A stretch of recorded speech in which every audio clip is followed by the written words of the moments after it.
Hello. So here I want to introduce the principle of lushness in foraging. This is a watercress spring, and you can tell. I think you'll see that it looks very lush. Here, there's all this green growth. There are not many gaps in between the leaves. It's like a big carpet of green. But if you look towards the edges, the watercress starts to fade out. You can see this is watercress, but this is not watercress. That's forget-me-not, and more forget-me-not. And you can see the watercress. There's still a little bit there, but it's dwindling. Not so much. So you would say that the middle of that patch is lush, whereas this edge patch is sparse. This is really important if you want to forage, because one, foraging in lush areas is much more efficient than foraging in sparse areas. And also it helps to keep the plant population alive and growing.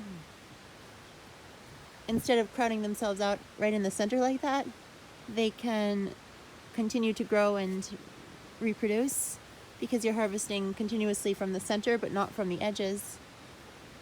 And as such, the edges can stay alive, can act as a source of new growth towards the interior.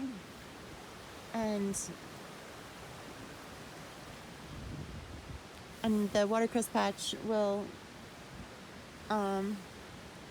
stay alive for much longer than if you were to overharvest it or harvest it in the wrong places. So let's go over here and check. Do a little harvesting.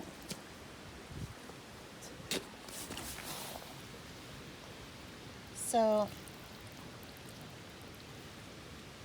you can snip off a little bit here, a little bit there.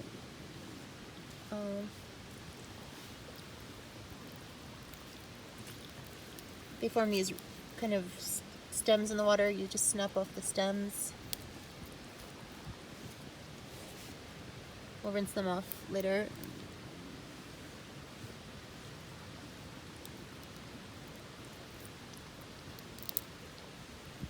And this lushness is important because you should be stopping. You shouldn't harvest if the patch is not looking lush, because that means you're depleting instead of restoring the population of the plant. So if we harvest from here, it's not going to hurt the plant, because there's already as much watercress as there can be right here. But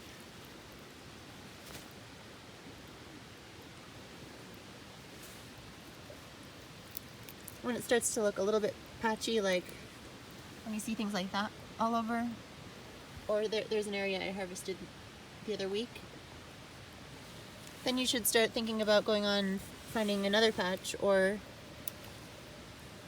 propagating them further. I'm actually picking these because I have a little pond that I dug near my house and want to introduce some watercress so that I don't have to come all the way over here every time I want greens in winter. And you see, like this too, when we care about these plants, we will look out for their own safety, as opposed to being these predator destroyers that people think when we gather plants that we're destroying them, but we're not.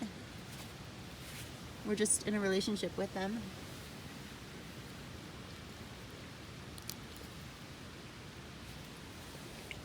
And it's so nutritious, so much better than digging up a field, killing all the native vegetation and planting something that barely grows well. Like